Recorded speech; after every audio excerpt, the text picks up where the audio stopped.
একজন সচেতন mobile phone ব্যবহারকারী হিসেবে আপনার জন্য এই 5টি বিষয় জানা খুবই গুরুত্বপূর্ণ। বর্তমান সময়ে মোবাইল ফোন আমাদের জন্য যেমন হয়ে উঠেছে পরিবেশ বান্ধব, তেমনি এই মোবাইল ফোন আপনার জন্য নিয়ে আসতে পারে অনাকাঙ্ক্ষিত ঘটনা। আজকে আমরা গুরুত্বপূর্ণ 5টি বিষয় সম্বন্ধে জানব, যাতে করে আমরা আমাদের মোবাইল ফোনকে সুরক্ষিত রাখতে পারি।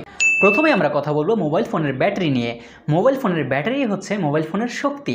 এখন আমরা যদি এই মোবাইল ফোনকে সঠিকভাবে ইউটিলাইজ করতে না পারি, এই ব্যাটারিকে সঠিকভাবে চার্জ করতে না পারি এবং কখন কিভাবে চার্জ করতে হয় সেই সম্বন্ধে আমরা সঠিক ধারণা না রাখি, তখন কিন্তু এই ব্যাটারিটা খুব দ্রুত নষ্ট হতে শুরু করবে এবং যখন এটা নষ্ট হতে শুরু করবে তখন আপনি আপনার কাঙ্ক্ষিত সার্ভিসটা পাবেন না। আমাদের উচিত মোবাইল ফোনের ব্যাটারি সঠিক নিয়মে চার্জ দেওয়া। যেমন মোবাইল ফোনের চার্জিংয়ের ক্ষেত্রে আমরা যেই মারাত্মক ভুলটি করি সেটি হচ্ছে, আমরা যখন চার্জিং প্লাগ ইন করি তখন আমরা সরাসরি কানেকশনটা ইলেকট্রিক লাইনের সাথে সরাসরি চার্জিংয়ের কানেকশনটা আগে দিয়ে ফেলি, যেটা করা উচিত নয়। প্রথমে আমাদের করা উচিত, প্রথমে আমরা চার্জিং সকেট অফ থাকবে, তারপর আমরা চার্জিং প্লাগ ইন করব, তারপর আমরা সুইচ অন করব, তখন চার্জ হবে।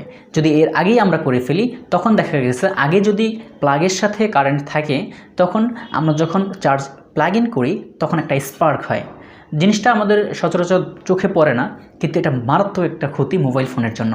এই কারণে অনেক সময় দেখা গেছে আমরা ফোন চার্জে দিয়ে রাখলাম, কিন্তু হঠাৎ করে চার্জ থেকে খুলে আমরা দেখি মোবাইল ফোন অফ হয়ে আছে।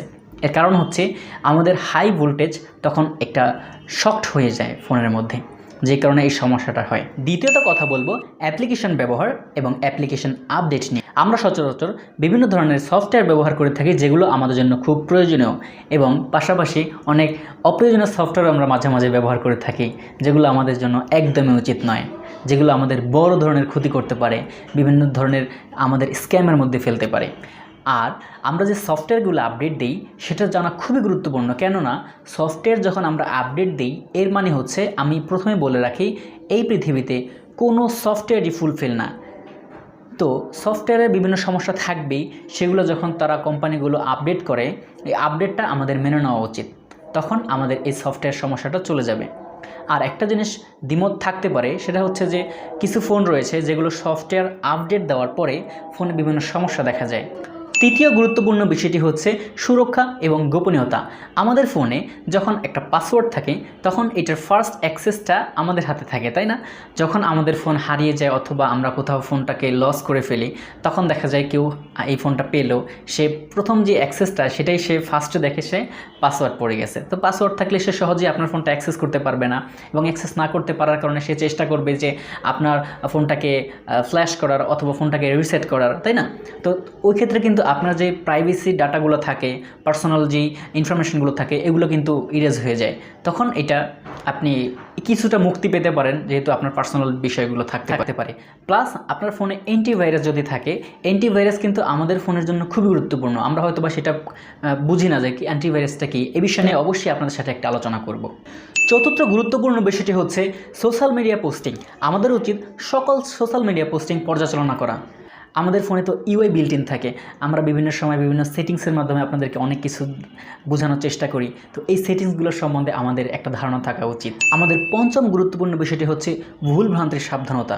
অজানা সোর্স থেকে বিভিন্ন মেসেজ কিংবা ইমেইলের মাধ্যমে আমাদেরকে বিভিন্ন প্রলোভন দেখানো হয়, আপনি এটা পেয়েছেন, আপনি এখানে ক্লিক করুন, এই ধরনের বিভিন্ন কথা বলে। সেই সম্বন্ধে আমাদের সম্পূর্ণ জ্ঞান রাখা এবং এই ধরনের স্ক্যামারদের হাতে আমাদের না পড়া। যখন আপনার ফোনে কোনো মেসেজ আসবে এবং কোনো লিঙ্ক আসবে, আপনার থেকে কোনো ইনফরমেশন চাইতে পারে, আপনার ক্রেডিট কার্ড নাম্বার চেতে পারে, এই ধরনের স্ক্যামার থেকে আমাদের দূরে থাকা। পাশাপাশি আমাদের ব্যক্তিগত কোনো তথ্য দেওয়ার ক্ষেত্রে আমাদের ওই বিষয় সম্বন্ধে সম্যক ধারণা নেওয়া উচিত। তারপরে অজানা কোনো ওয়েবসাইটকে, অজানা কোনো থার্ড পার্টির কাছে আমরা কোনো আমাদের ব্যক্তিগত তথ্য দিব না। আশা করছি এই কয়েকটি ছোট বিষয় আপনাদের জন্য একটু হলেও উপকার হবে। যদি তাই হয়ে থাকে তাহলে আমাদের সাথেই থাকুন। ভালো থাকবেন। আসসালামু আলাইকুম।